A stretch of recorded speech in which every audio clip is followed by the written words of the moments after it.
Hi, third graders. Ready for chapter 3? Here we go. Chapter 3 is called Escape. The barn was very large. It was very old. It smelled of hay and it smelled of manure. It smelled of the perspiration of tired horses and the wonderful sweet breath of patient cows. It often had a sort of peaceful smell, as though nothing bad could happen ever again in the world. It smelled of grain, and of harness dressing, and of axle grease, and of rubber boots, and of new rope. And whenever the cat was given a fish head to eat, the barn would smell of fish. But mostly it smelled of hay, for there was always hay in the great loft up overhead. And there was always hay being pitched down to the cows and the horses and the sheep. The barn was pleasantly warm in the winter, when the animals spent most of their time indoors, and it was pleasantly cool in the summer when the big doors stood wide open to the breeze. The barn had stalls on the main floors for work horses, tie-ups on the main floor for the cows, a sheepfold down below for the sheep, a pig pen down below for Wilbur, and it was full of all sorts of things you would find in barns: ladders, grindstones, pitchforks, monkey wrenches, scythes, lawn-mowers, snow shovels, axe handles, milk pails, water buckets, empty grain sacks, and rusty rat traps.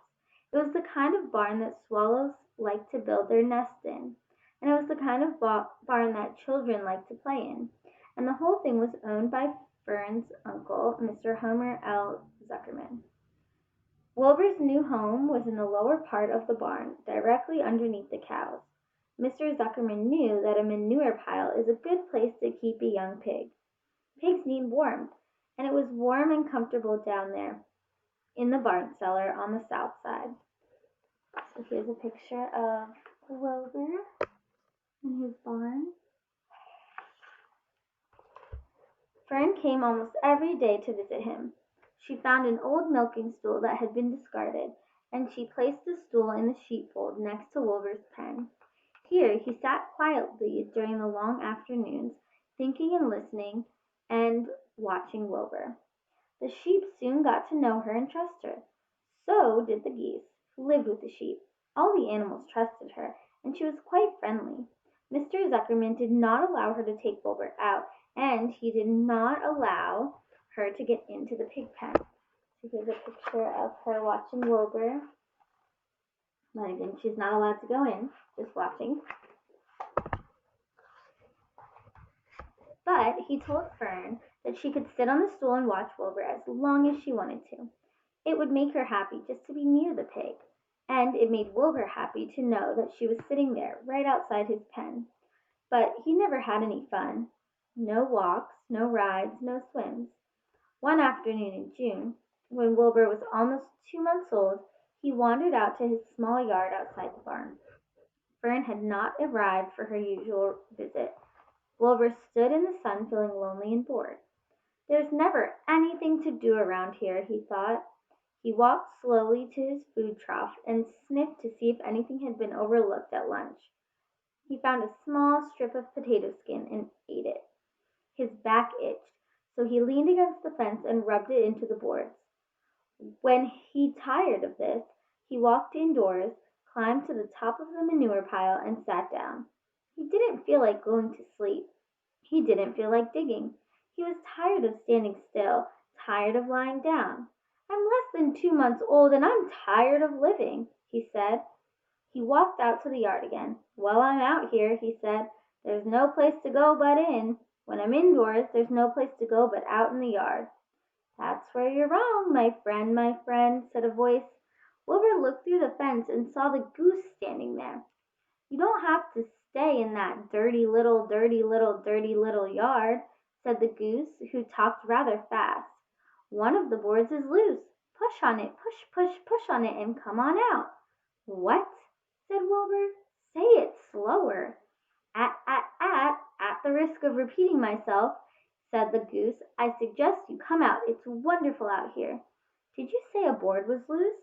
That I did," said the goose. Wilbur walked up to the fence and saw that the goose was right.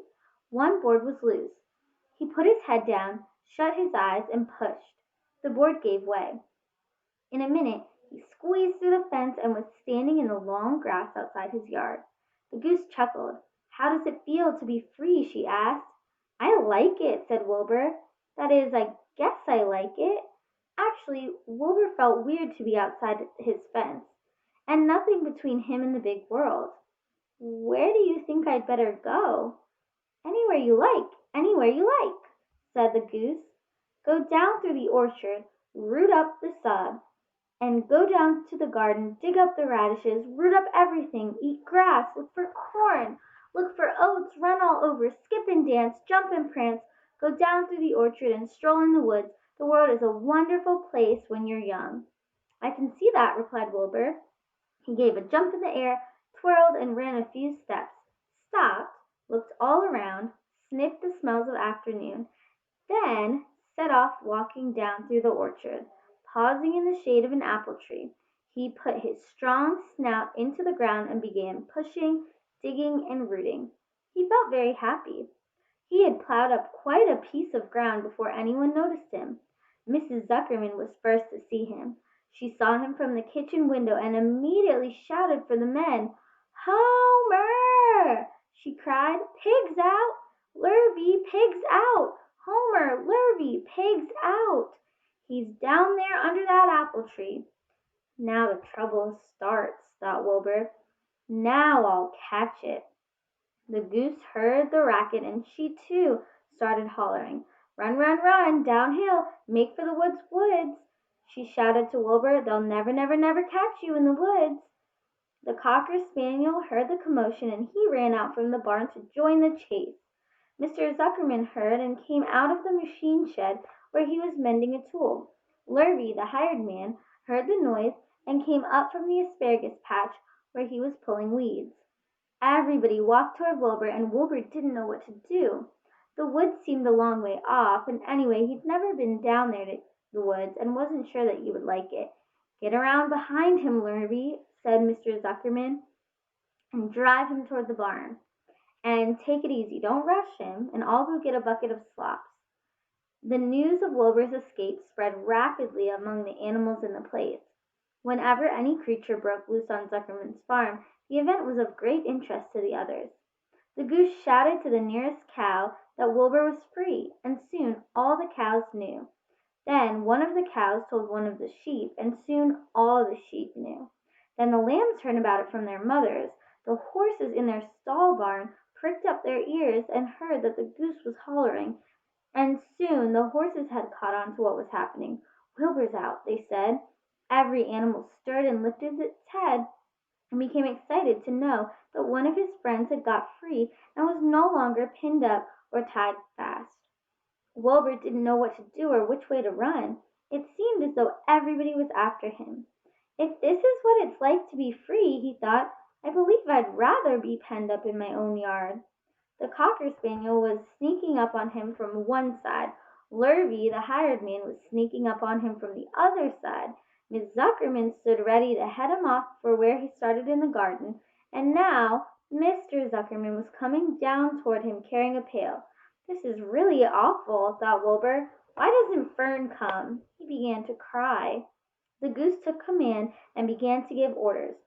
"Don't just stand there, Wilbur. Dodge about," cried the goose. "Skip around, run toward me, slip in, slip out, in and out, make for the woods, twist and turn." The cocker spaniel sprang for Wilbur's hind leg. Wilbur jumped and ran. Lurvy reached out and grabbed. Mrs. Zuckerman screamed at Lurvy. The goose cheered for Wilbur. Wilbur dodged between Lurvy's legs. Lurvy missed Wilbur and grabbed the spaniel instead. Nicely done," cried the goose. Try it again. "Run downhill," suggested the cows. "Run up toward me," yelled the gander. "Run uphill," cried the sheep. "Twist and turn," honked the goose. "Jump and dance," said the rooster. This is a picture of all the commotion that's going on. A lot of stuff going on. "Look out for Lurvy," called the cows. "Look out for Zuckerman," yelled the gander. "Watch out for the dog," cried the sheep. Listen to me," screamed the goose. Poor Wilbur was dazed and frightened by all this hullabaloo. He didn't like being the center of all this fuss. He tried to follow the instructions his friends were giving him, but he couldn't run downhill and uphill at the same time, and he couldn't twist and turn when he was jumping and dancing, and he was crying so hard he could barely see anything that was happening. After all, Wilbur was a very young pig, not much more than a baby, really. He wished Fern were there to take him up in her arms and comfort him. When he looked up and saw Mr. Zuckerman standing quite close to him, holding a pail of warm slops, he felt relieved. He lifted his nose and sniffed. The smell was delicious. Warm milk, potato skins, wheat middlings, Kellogg's corn flakes, and a popover left from the Zuckerman's breakfast. "Come, Pig," said Mr. Zuckerman, tapping the pail. "Come, Pig." Wilbur took a step toward the pail. "No, no, no," said the goose. "It's the old pail trick, Wilbur. Don't fall for it. Don't fall for it. He's trying to lure you back into captivity, captivity. He's appealing to your stomach." Wilbur didn't care. The food smelled appetizing. He took another step toward the pail. "Pig, pig," said Mr. Zuckerman in a kind voice, and began walking slowly toward the barnyard, looking all about him innocently, as if he didn't know that a little white pig was following along behind him. "You'll be sorry, sorry, sorry," called the goose. Wilbur didn't care. He kept walking toward the pail of slops. "You'll miss your freedom," honked the goose.